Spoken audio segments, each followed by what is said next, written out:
The maintenance corridors of the Zorn diplomatic vessel Celestial Inquiry hummed with the quiet anticipation of another mundane data mapping mission. Junior Archivist Zixtal hunched over her workstation, her four-fingered hands moving with a nervous precision that betrayed her low-ranking status within the Galactic Confederation's most prestigious archival division. She was nobody. A footnote. The kind of researcher assigned to the most mind-numbing tasks imaginable, sifting through abandoned communication relays in the forgotten reaches of the Orion Arm. Her supervisors had made it abundantly clear this was her last chance. Another mistake, and her career would disintegrate faster than a hydrogen molecule in a solar flare. The relay they'd intercepted was ancient by galactic standards, a human artifact that looked more like a corroded piece of space debris than a sophisticated communication device. Most of her colleagues would have dismissed it immediately. But Zixtal saw something different. A pattern. A whisper of complexity that didn't match the Confederation's dismissive reports about humanity. Her specialized decryption algorithm hummed to life, its quantum processors dancing across the relic's encrypted surface. Most would have used standard protocols, but Zixtal had developed her own approach, a hybrid method that combined linguistic pattern recognition with quantum probability mapping. The first crack in the encryption came unexpectedly, a burst of data. Then another, and another. The ship's primary systems began to tremble. Quantum stability warning. The ship's artificial intelligence intoned in its neutral Zorn dialect. Data transfer exceeding recommended parameters. Zixtal's hearts, she had 3, began to race. This wasn't supposed to happen. Controlled data extraction was the cardinal rule of archival work. But something about this human artifact defied every conventional expectation. The video clip that first emerged was innocuous, a grainy recording from a period humans called 2020, a global pandemic that threatened their entire species. Zixtal watched, transfixed, as humans in primitive medical coverings moved through sterile environments. The language translation was imperfect, but the emotional undercurrent was crystal clear. These weren't creatures fighting for individual survival.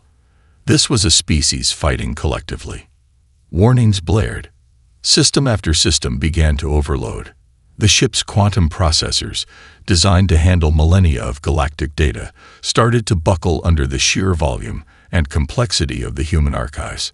Abort data transfer, the AI commanded. Critical system failure imminent.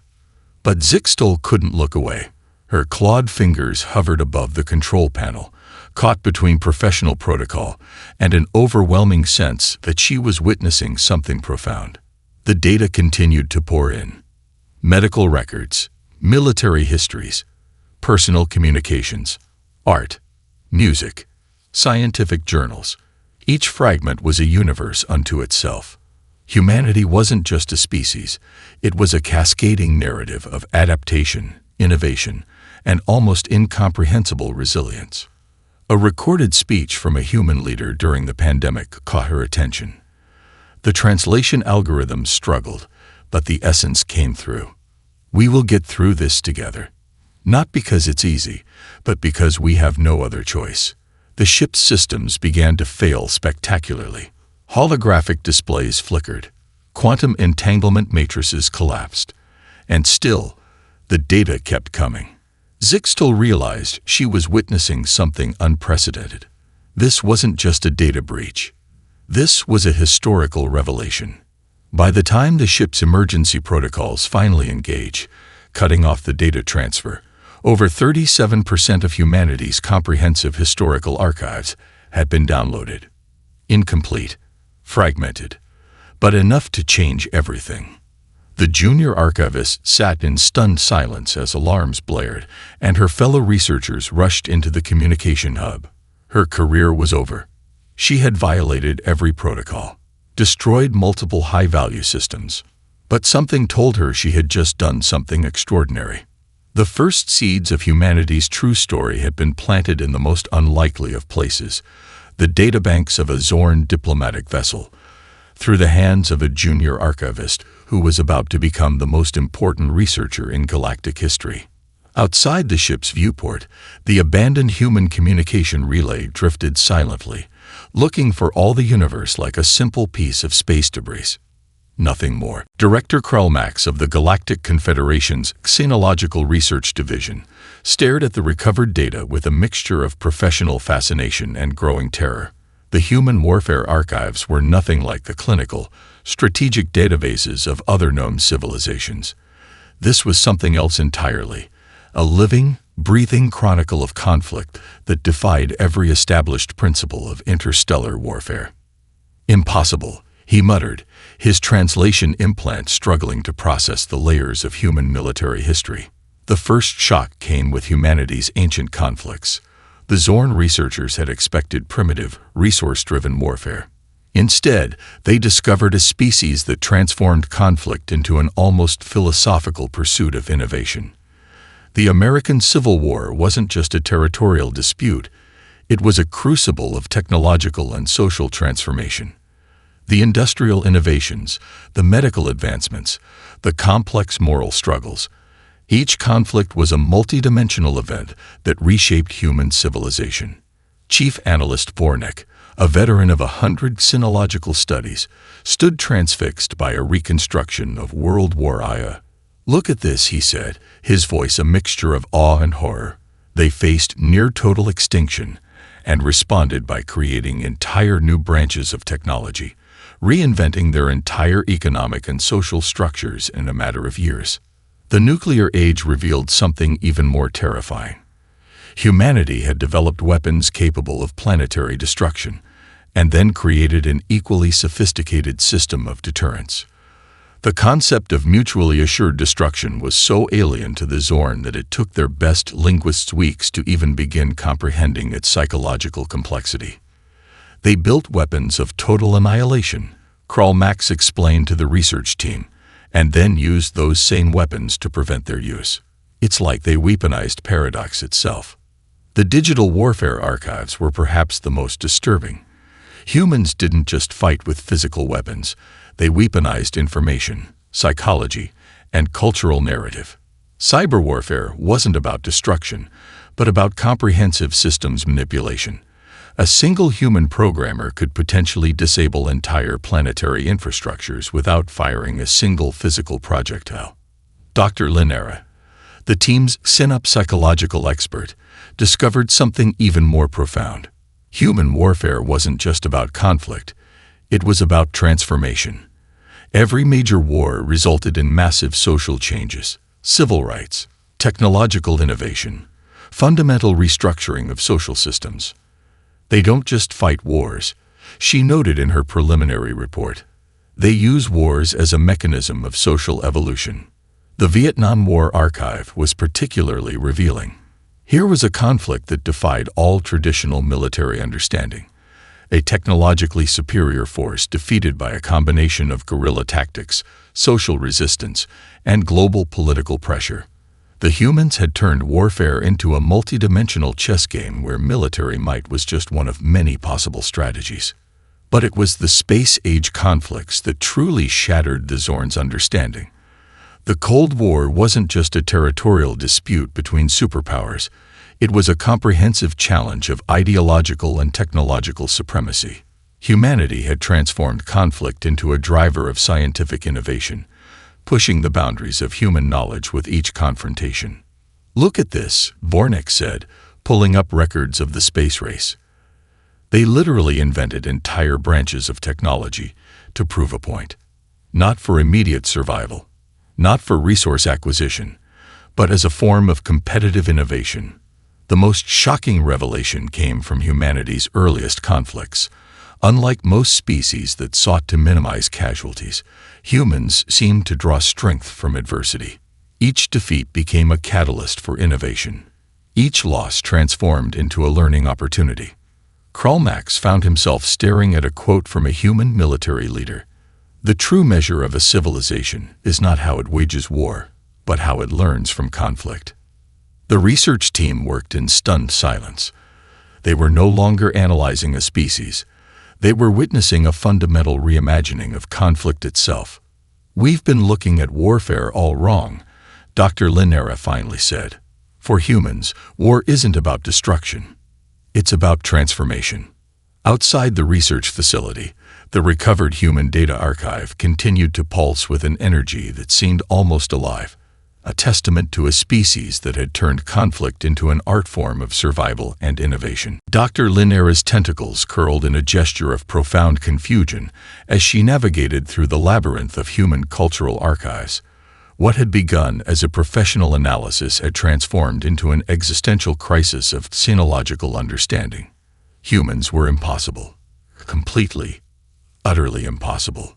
The same species that could devise weapons of mass destruction would, in the same historical moment, create art that could bring entire civilizations to tears. They invented concentration camps, and then wrote novels that exposed the deepest wells of human compassion. They launched nuclear weapons and composed symphonies that spoke to the most delicate aspects of emotional vulnerability. Her preliminary report to the Galactic Confederation would be a nightmare of contradictions. Take music, for instance. The Zorn had extensive archives of species' artistic expressions.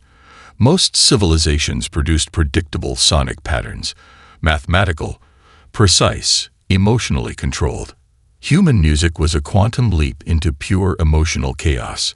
Jazz emerged from centuries of oppression, a mathematical improvisation that was simultaneously a cry of resistance and a celebration of human spirit. Classical compositions revealed mathematical precision that rivaled the most advanced Zorn computational algorithms. Rock music was a rebellion encoded in sound waves. A recording of Beethoven's Ninth Symphony nearly crashed her analysis systems. The piece was more than music. It was a philosophical statement about human potential. Composed by a deaf musician who could no longer hear the very sounds he created, it was a metaphorical middle finger to the concept of limitation itself. Literature proved even more bewildering. Humans didn't just write stories. They weaponized narrative as a form of cultural evolution. George Orwell's 1984 wasn't just a novel. It was a prophetic warning system, a cultural inoculation against totalitarian thinking. Toni Morrison's Beloved wasn't merely a book. It was an exorcism of historical trauma, a way of processing generational pain through narrative. The comedy archives were a particular challenge. Humor, for most galactic species, was a precise mathematical interaction of expectation and surprise. Human comedy was psychological warfare. Stand-up comedians like Richard Pryor or Dave Chappelle didn't just tell jokes. They dismantled entire social structures through the precise application of linguistic and cultural critique. They used laughter as a weapon of social transformation. Vornek noted, reviewing a stand-up comedy archive. It's not entertainment. It's tactical communication. Visual art was equally incomprehensible. Where most species produced representational or mathematically precise artistic expressions, human art was a direct neural assault. Picasso's Cubism wasn't just a style. It was a fundamental challenge to perception itself. Street art by Banksy was psychological guerrilla warfare, using public spaces as canvases for social critique. The most profound revelation came from their documentary and journalistic traditions. Humans didn't just record history, they interrogated it. Documentaries like The Act of Killing didn't just report events, they forced perpetrators of violence to confront their own actions. Journalism wasn't about reporting facts, but about challenging power structures. They're using narrative as a form of existential self-examination. Dr. Linera wrote in her notes, "Each cultural artifact is simultaneously a mirror and a weapon." Religious and philosophical traditions were equally complex. They produced systems of belief that were simultaneously deeply personal and universally transformative. Buddhism emerged from one individual's quest for understanding. Christianity spread through a combination of philosophical revolution and political strategy. Islam transformed entire civilizations through a complex interplay of spiritual and social dynamics. Even their approach to spirituality was a form of intellectual rebellion. They produced mystics and scientists, often within the same cultural moment. A quantum physicist could also be a dedicated spiritual practitioner.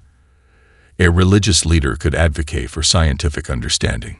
The most shocking discovery came from their social movements. Civil rights wasn't just a political strategy. It was a comprehensive reimagining of human potential. The movements led by figures like Martin Luther King Jr. or Mahatma Gandhi weren't just political campaigns. They were philosophical revolutions that transformed the very concept of human rights. They don't just change systems, Karl Marx observed. They fundamentally reimagine what's possible. As the research team compiled their findings, one thing became terrifyingly clear. Humanity wasn't a species. It was a continuous, unfolding revolution, cultural, technological, philosophical, that refused to be defined by any single narrative. The human cultural archive pulsed with an energy that seemed to laugh at the very concept of categorization. Impossible, Dr. Lynn Era thought again. Absolutely impossible. Chief technological analyst Borneck's neural implants began to overheat. He had analyzed technological development for 7 different species across 3 galactic quadrants, but nothing, absolutely nothing, could have prepared him for humanity's technological trajectory. Humans didn't develop technology. They'd weaponized curiosity. The archaeological records of human technological progress read like a fever dream of innovation. Each major challenge became a catalyst for exponential leaps that defied every known principle of technological development. Where most species develop technology through careful incremental progress, humans seem to transform crisis into computational miracles. Take the Manhattan Project. In less than 3 years, a group of scientists transformed theoretical physics into a technology that fundamentally altered the global power structure. But it wasn't just about the atomic bomb. The same project produced advances in metallurgy, computer science, medical research, and quantum mechanics that would have taken other species centuries to develop. They don't innovate linearly, Borneck muttered to his research team. They innovate through complete systemic disruption. The space race was another incomprehensible miracle. Within a single decade, humanity transformed from barely understanding powered flight to landing humans on another celestial body. The technological innovations spawned by the Apollo program alone would have been considered impossible by any other species. Miniaturized computing, advanced materials science, medical monitoring technologies, communication systems, all developed as a side effect of trying to put humans on the moon. Dr. Lynn Era discovered something even more disturbing. Humans didn't just develop technology. They imbued it with philosophical and cultural meaning. The personal computer wasn't just a device. It was a democratization of information. The internet wasn't just a communication network. It was a fundamental reimagining of human connectivity. Look at this, she said, pulling up archives of early computer development. They took a mathematical calculation tool and transformed it into a global nervous system of shared knowledge. The medical technological archives were particularly shocking. Humans faced seemingly insurmountable biological challenges and responded by fundamentally rewriting the rules of medical intervention. The development of antibiotics, organ transplantation, genetic research, each advancement was a middle finger to the concept of biological limitation. The COVID-19 pandemic became a case study in technological resilience. Within months of identifying a novel virus, humans developed multiple vaccine technologies that would have taken other species decades. But it wasn't just about the vaccines.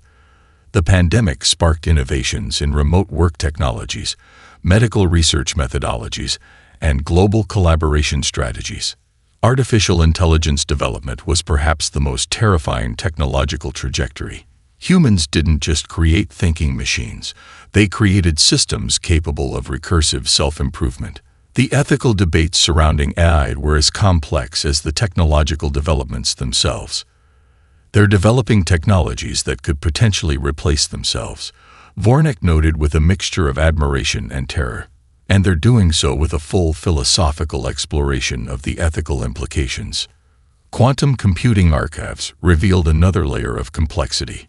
Humans were developing technologies that challenged the fundamental understanding of computational physics. They weren't just solving problems. They were redefining the very concept of problem solving. Energy technology showed a similar pattern of disruptive innovation. From steam engines to nuclear power to emerging renewable technologies, humans transformed energy production into a continuous philosophical and technological revolution. Each energy crisis became an opportunity for fundamental reimagining of resource utilization. The most profound technological archives came from their approach to biotechnology. CRISPR gene editing technologies, synthetic biology, regenerative medicine. Humans were quite literally beginning to treat biology as a programmable system. They're not just using technology, Dr. Linera explained to the research team. They're engaged in a constant dialogue with their own technological potential. Nanotechnology research showed humans approaching the molecular level of engineering with a combination of scientific precision and almost mystical creativity. They were developing technologies that blurred the lines between biology, computing, and material science. As the research team compiled their findings, a terrifying conclusion emerged. Humans didn't develop technology as a tool. They developed technology as an extension of human imagination itself. Vornek's final notation in the research log was brutally simple. Humanity is not a species. It is a continuous technological revolution. Outside the research facility, the recovered human technological archives continued to pulse, a living testament to a civilization that refused to accept the concept of impossible. Planetary survival specialists Zara Cole had analyzed the ecological archives of 17 different intelligent species. None, not a single one, could have prepared her for humanity's approach to survival. Humans didn't adapt to environments. They weaponized adaptation itself. The climate change archives were a masterclass in species-level resilience, where most civilizations would have collapsed under the weight of environmental catastrophe. Humans transformed an existential threat into a comprehensive reimagining of their relationship with their planet. Early records showed a species seemingly intent on environmental destruction. But beneath that surface lay a far more complex narrative. Each ecological challenge became a catalyst for unprecedented innovation. The same species that had pushed their planet to the brink of environmental collapse was simultaneously developing technologies to reverse that damage. They're like a self-correcting biological algorithm, Zorakol muttered, reviewing agricultural transformation archives. The Green Revolution wasn't just about food production. It was a fundamental reimagining of human-environment interaction. Genetic crop modifications, vertical farming, regenerative agriculture. Each innovation was a direct response to seemingly insurmountable challenges. The most shocking discoveries came from humanity's space colonization efforts. Humans approached planetary adaptation with a combination of technological innovation and psychological resilience that defied all known ecological principles. Mars colonization research was particularly revealing. Humans weren't just planning to inhabit another planet. They were developing comprehensive ecosystem reconstruction technologies. Terraforming wasn't a theoretical concept, it was a practical goal. They were designing entire biological systems to transform hostile environments. Dr. Lynn Era discovered something even more profound in the ecological archives. Humans didn't just seek to survive. They sought to understand their fundamental relationship with their environment. Indigenous ecological knowledge became a critical component of their survival strategies. Traditional ecological practices from cultures around the world were not dismissed. They were studied, integrated, and transformed into sophisticated environmental management systems. "Look at this," she told the research team, pulling up archives of indigenous water management techniques. They're combining thousand-year-old environmental knowledge with cutting-edge technological innovation. Oceanic survival strategies showed a similar pattern of complex adaptation. The same species that had nearly destroyed marine ecosystems was now developing comprehensive restoration technologies, coral reef reconstruction, plastic removal systems, marine ecosystem rehabilitation. The most terrifying revelation came from their approach to biological adaptation. Humans weren't just modifying environments. They were beginning to modify themselves. Gene editing technologies showed a species on the cusp of self-directed evolution. CRISPR, And other genetic technologies weren't just medical tools. They were the beginning of a comprehensive approach to biological adaptation. They're treating biology as a programmable system, Vornik observed, reviewing genetic modification archives, not just healing diseases, fundamentally reimagining human biological potential. Disaster response archives revealed a species that transformed catastrophe into opportunity. The response to events like Hurricane Katrina or the Fukushima nuclear disaster wasn't just about survival. It was about comprehensive social and technological reimagining. Climate adaptation strategies were particularly complex. Humans developed everything from floating cities to carbon capture technologies. Each environmental challenge became a multidimensional problem-solving exercise. They don't just survive, Zorakal noted in her final report. They use survival as a mechanism for comprehensive species-level transformation. The most shocking archives came from their early space exploration efforts. Humans were developing closed-loop ecological systems for space habitation, recycling technologies that approached 99% efficiency, biological systems that could sustain human life in the most hostile environments imaginable. Artificial ecosystem development wasn't just a technological goal. It was becoming a comprehensive scientific and philosophical pursuit. The lines between engineering, biology, and environmental management were blurring. As the research team compiled their findings, a terrifying conclusion emerged. Humanity wasn't just a species adapting to environments. They were a continuous, self-directed evolutionary process. Zorakal's final notation was brutally simple. Humanity is an ecosystem, not just a species, an adaptive, self-transforming planetary system. Outside the research facility, the recovered ecological archives continued to pulse, a living testament to a civilization that refused to accept the concept of environmental limitation. The Grand Chamber of the Galactic Confederation erupted in chaos. Holographic displays flickered with fragments of human historical data, casting an eerie blue light across the assembled representatives of 63 known intelligent species. Arkshan Krulvax of the Syndicate world stood first, his crystalline body vibrating with barely contained aggression. "We must act immediately," he declared, his translation matrix rendering his words with clinical precision. These humans represent an unprecedented threat to galactic stability. The chamber fell silent. Ambassador Vornera of the Quantum Harmonies raised a delicate tentacle in disagreement. Her species was known for measured responses, for finding balance in the most complex diplomatic scenarios. Threat, she challenged, or opportunity? The holographic display shifted, showing key moments from human history. The moon landing, the development of the internet, civil rights movements, technological innovations that seemed to defy the very concept of limitation. They destroyed entire ecosystems, Krulvax continued, and then developed technologies to restore them.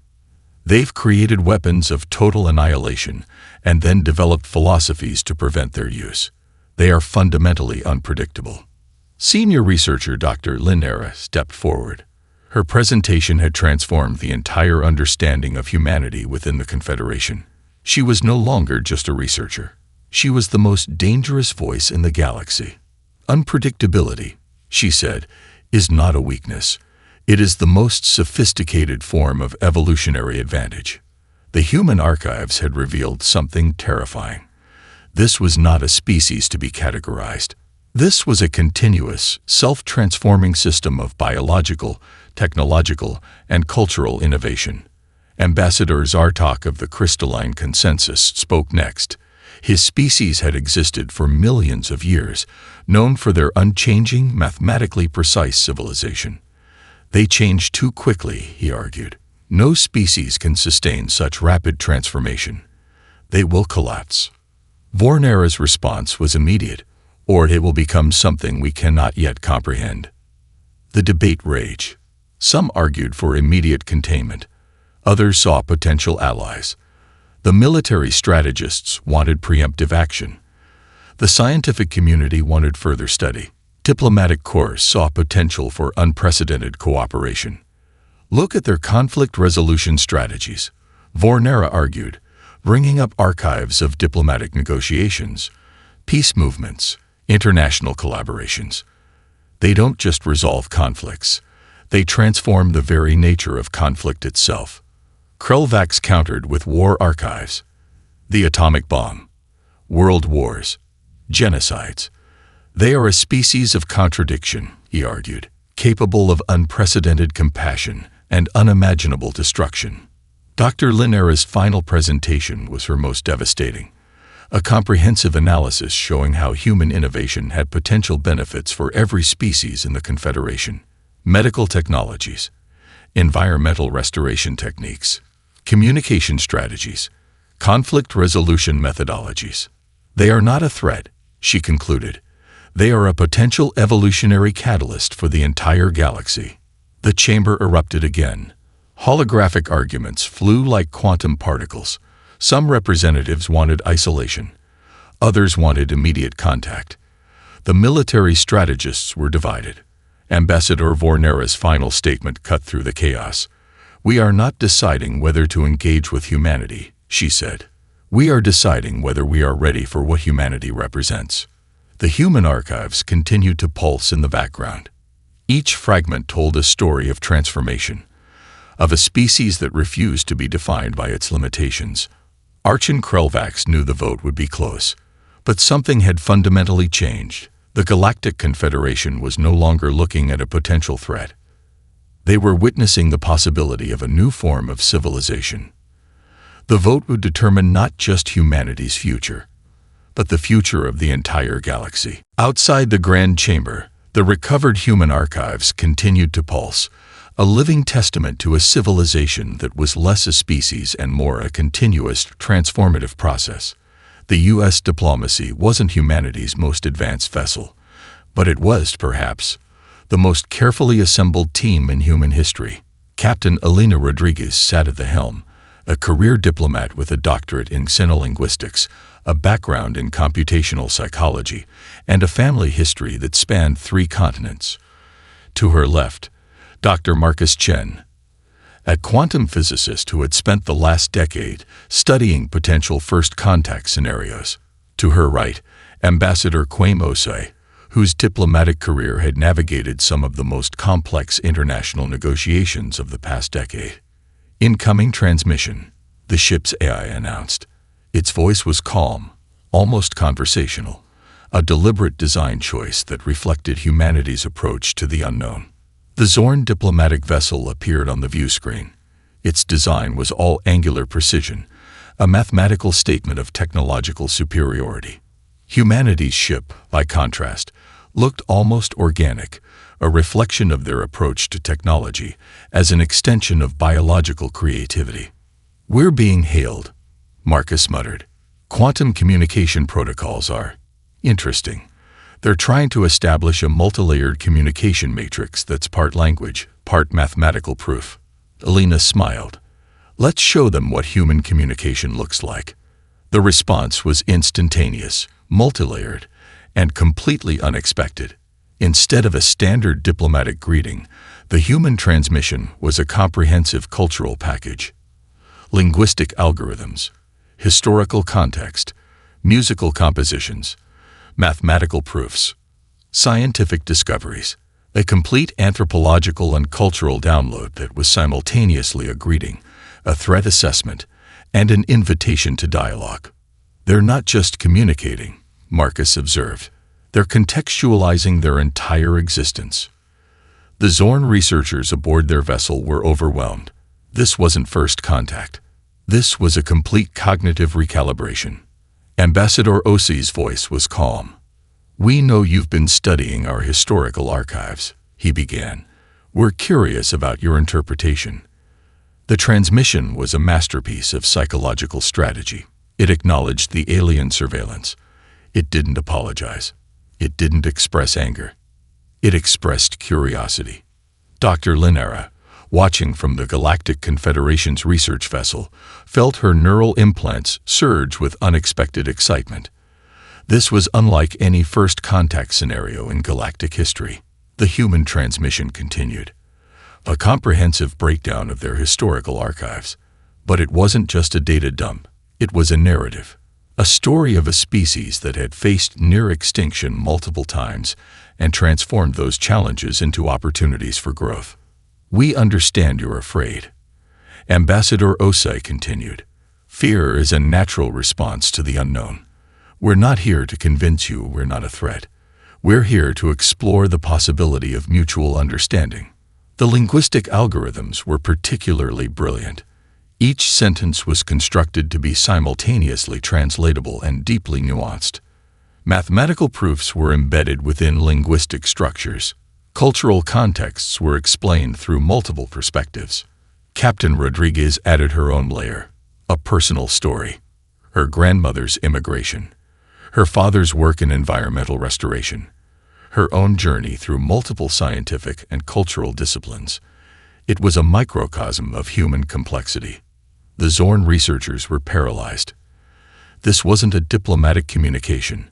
This was a comprehensive deconstruction of their entire understanding of interspecies communication. "We've been watching you too," Alina said, her smile visible even through the transmission. "We know about your debates, your discussions, your fears. We're not interested in conquest. We're interested in conversation." The transmission included something unexpected, an invitation, not to a diplomatic meeting, but to a collaborative research project. Humans proposing to work alongside Zorn researchers to solve a complex ecological challenge in a disputed star system. "We don't want to be your overlords," Marcus added. "We want to be your partners in understanding." Dr. Linera realized something profound was happening. This wasn't a first contact scenario. This was a comprehensive reimagining of interspecies interaction. The Zorn vessel's communication systems struggled to process the multilayer transmission. It was simultaneously a greeting, a threat assessment, a cultural exchange, a research proposal, and a philosophical invitation. Outside the ships, the vast emptiness of space seemed to hold its breath. Humanity had just redefined first contact. The Galactic Confederation's historical records would mark this moment as the most significant recalibration in known interstellar history. It wasn't a moment of conquest. It wasn't a diplomatic triumph. It was a fundamental reimagining of what intelligence could be. Archon Krelvax, who had been the most vocal opponent of human engagement, sat in stunned silence as the final analysis came through. The comprehensive review of human historical archives had transformed from a threat assessment to something else entirely, a roadmap to a new form of collective evolution. Dr. Linera's research team had worked for months, processing the human data. What they discovered was not a species. It was a living, breathing system of continuous transformation. Humanity wasn't defined by its achievements. It was defined by its capacity for change. The ecological reconstruction projects came first. Humans proposed collaborative solutions to environmental challenges that had stymied the Galactic Confederation for centuries. Their approach wasn't about technological superiority. It was about systemic thinking, seeing challenges as interconnected opportunities rather than isolated problems. The quantum harmonies were the first to fully embrace the collaborative potential. Their mathematically precise civilization had always struggled with complexity. Humans showed them how complexity could be a source of strength, not weakness. Technological exchanges followed, but these weren't simple knowledge transfers. They were comprehensive reimaginings of technological development. Humans didn't just share technologies. They shared entire philosophical approaches to innovation. The medical breakthroughs were particularly profound.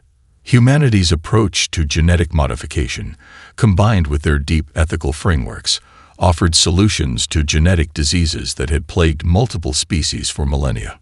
They don't see technology as a tool, Ambassador Vornera noted in her final report. They see it as a form of collective storytelling. The most unexpected transformations occurred in areas nobody had anticipated. Conflict resolution methodologies, cultural exchange protocols, educational systems that emphasized adaptability over rote learning. Humanity's greatest gift to the Galactic Confederation wasn't a technology. It was a way of thinking. The historical archives revealed a species that had faced near extinction multiple times. Climate change, nuclear threat, pandemic, economic collapse. Each challenge had been an opportunity for reimagining their entire approach to existence. They don't just survive, Krelvax finally admitted during the final Confederation hearing. They evolve. The collaborative projects expanded. A joint ecological restoration initiative in the disputed Andromeda Rim. Technological development centers that combine multiple species approaches to innovation. Educational exchanges that challenged fundamental assumptions about intelligence and learning. Humanity didn't seek to lead. They sought to collaborate. The most profound moment came during a diplomatic summit. Captain Elena Rodriguez, now heading the first interspecies collaboration initiative, presented a simple concept that would reshape galactic understanding. "We're not special," she told the assembled representatives. "We're just willing to be uncertain, to change, to see challenges as opportunities for collective growth." It was a philosophy so simple, yet so revolutionary, that it took months for the full implications to sink in. The human historical archives became more than a historical document. They became a living testament to the power of adaptability, of seeing limitation not as a barrier, but as an invitation to reimagine possibility. Zixtal, the junior archivist who had first discovered the human archives, was now heading a comprehensive research initiative. Her accidental discovery had transformed from a potential career-ending mistake to the most significant moment of galactic understanding in known history. The final notation in the Galactic Confederation's official record was both a conclusion and an invitation. Humanity is not a species to be understood. It is a continuous process of becoming. Outside the research centers, across multiple star systems, a new form of collaboration was beginning. Not a conquest, not a diplomatic alliance, but something far more profound. A shared journey of continuous transformation. The universe watched and listened.